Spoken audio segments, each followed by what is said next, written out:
They burned my Swiss Guard uniform when they discovered my conversion.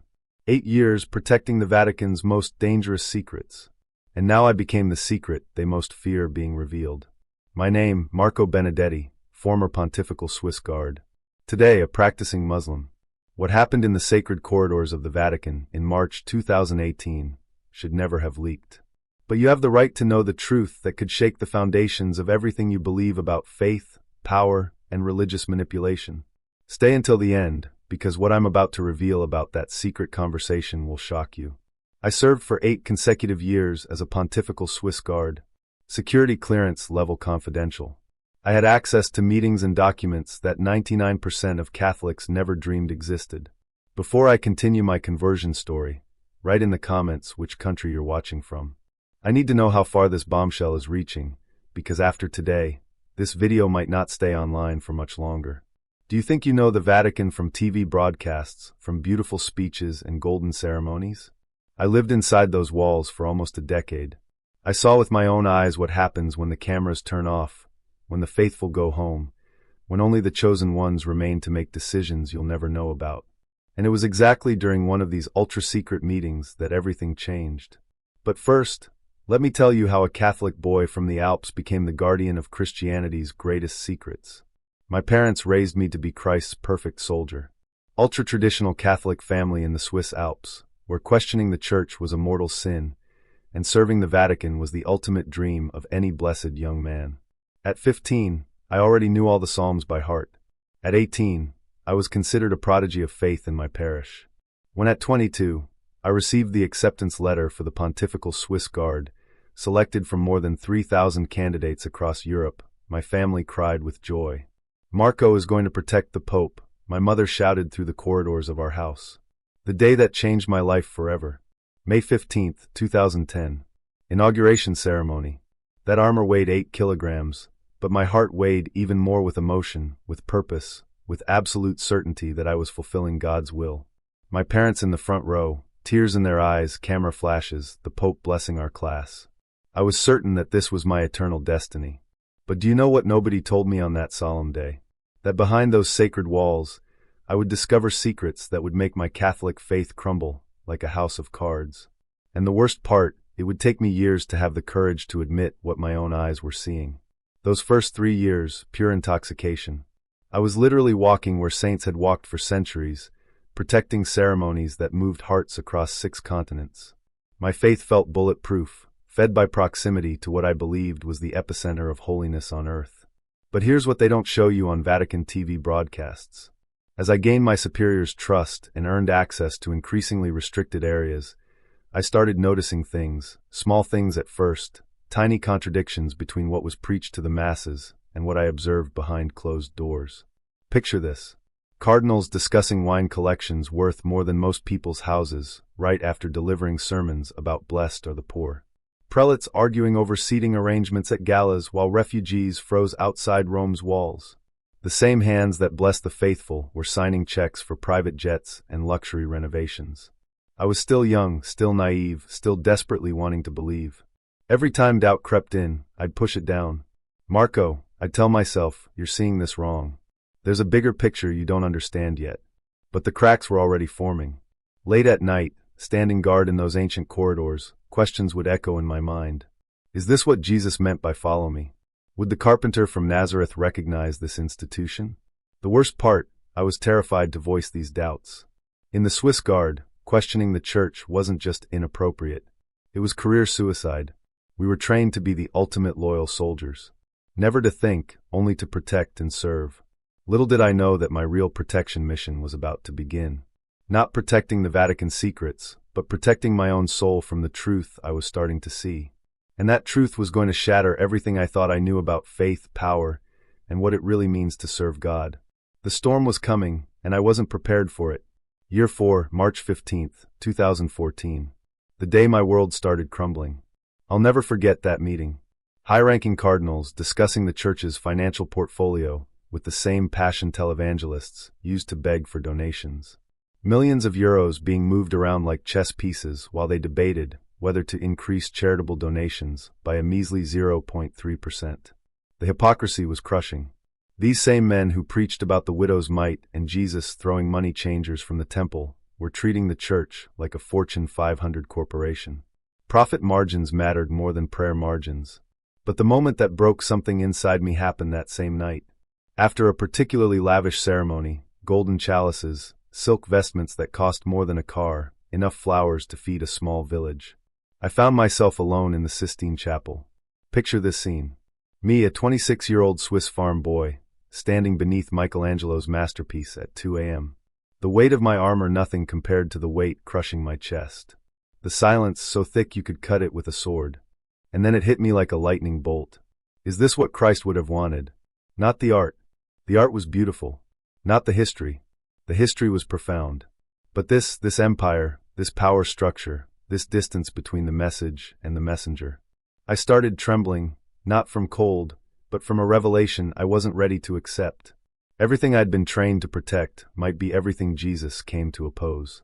That night, I went back to my quarters and did something I'd never done before. I questioned my faith. Really questioned it. Not the God help me understand kind of questioning, but the God is this even from you kind. That question, that one simple question would haunt me for the next 4 years. Because once you see the cracks in what you thought was a perfect foundation, you can't unsee them. And those cracks were about to become an earthquake that would change my life forever. The next 2 years were psychological torture. I was living a split-screen existence. Public Marco, the perfect Swiss Guard, devoted, unquestioning, reliable. Private Marco, drowning in doubt, questioning everything, losing sleep over contradictions that were becoming impossible to ignore. During Mass, my mind would wander. While thousands of faithful hung on every word, I'd be thinking, why do we need all this ceremony? Why the golden throne when Jesus rode a donkey? During papal audiences, I'd watch the elaborate protocols and wonder, would the fisherman Peter recognize any of this? The hierarchy was suffocating. Titles upon titles, His Holiness, His Eminence, His Excellence, creating layers between God and people that seemed to contradict everything Jesus taught about being humble servants. But here's the thing that was driving me insane. I had nowhere to turn for answers. You don't just walk up to a cardinal and say, hey, isn't our entire power structure the opposite of what Jesus preached? Career suicide doesn't even begin to cover it. So I did what any desperate person does. I went back to the source, started reading Catholic texts with fresh eyes, the Bible, the Catechism, early church fathers, everything I could get my hands on. Massive mistake. The more I read, the more questions exploded in my brain. The simplicity of Jesus' message versus the complexity of Catholic doctrine. His rejection of worldly power versus the Vatican's political influence. His command to call no man father versus, well, obvious contradictions everywhere. I was trapped in a golden cage. Beautiful, prestigious, historically significant, but still a cage. The Vatican had become my entire world, and that world was crumbling beneath my feet. Late nights became my refuge. Standing guard in empty halls, I'd pray desperately. God, if you're real, if you care about truth, show me the way because I'm lost and I can't pretend anymore. I had no idea that prayer was about to be answered in the most unexpected way possible. Through a conversation that wasn't supposed to happen with a man I wasn't supposed to trust, about a faith I'd been taught to fear. The answer was coming, but it would cost me everything I thought I knew about myself. March 12, 2018, 2:47 p.m. I know the exact time, because I checked my watch when I received the assignment that would change my eternal destiny. Benedetti, my commanding officer, called Special Detail. You're assigned to personal protection for our interfaith dialogue guest, Imam Hassan al-Andalusi. 3 days, highest security clearance. My first thought, great, babysitting duty. I knew about interfaith dialogues, usually PR stunts where different religious leaders smile for cameras and say nice things about building bridges. I expected 3 boring days of standing around while important people made politically correct speeches. I had no idea I was walking into a divine appointment. Imam Hassan wasn't what I expected. Mid-50s, gentle eyes, presence that commanded respect without demanding it. While other VIP guests usually ignored security personnel completely, this man did something that caught me off guard. He looked at me, really looked like he could see straight into my soul. Day 1, nothing unusual. Official meetings, diplomatic conversations, the usual Vatican theater. But I noticed something different about this imam. While church officials spoke in formal rehearsed language, his words had a simplicity and authenticity that reminded me of how I imagined Jesus might have spoken. Day 2, the earthquake began. During a break between sessions while other officials mingled with wine and small talk, the imam approached me.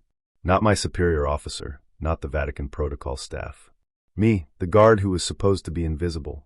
Young man, he said in perfect English, I see conflict in your eyes. You carry a heavy burden. Nobody had ever said anything like that to me. Not my commanding officers, not the priests I'd confessed to, not even my own family. But this Muslim stranger saw something in 30 seconds that others had missed for years. Can I help? 2 simple words that would echo in my mind forever. That's when I realized this wasn't just another interfaith dialogue.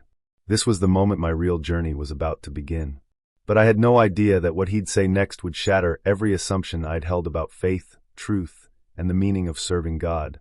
What happened next should have been impossible. A Muslim imam and a Vatican Swiss Guard having a theological conversation in the heart of Catholic power. But sometimes God works in the most unexpected ways.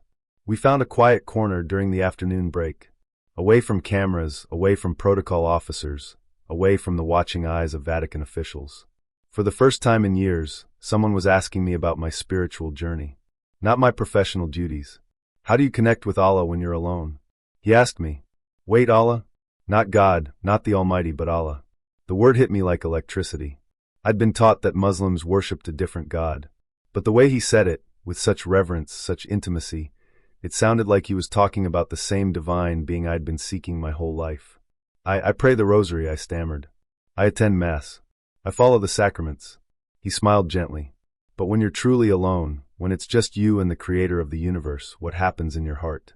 Nobody had ever asked me that. Priests asked about confession schedules, masses attended, rules followed.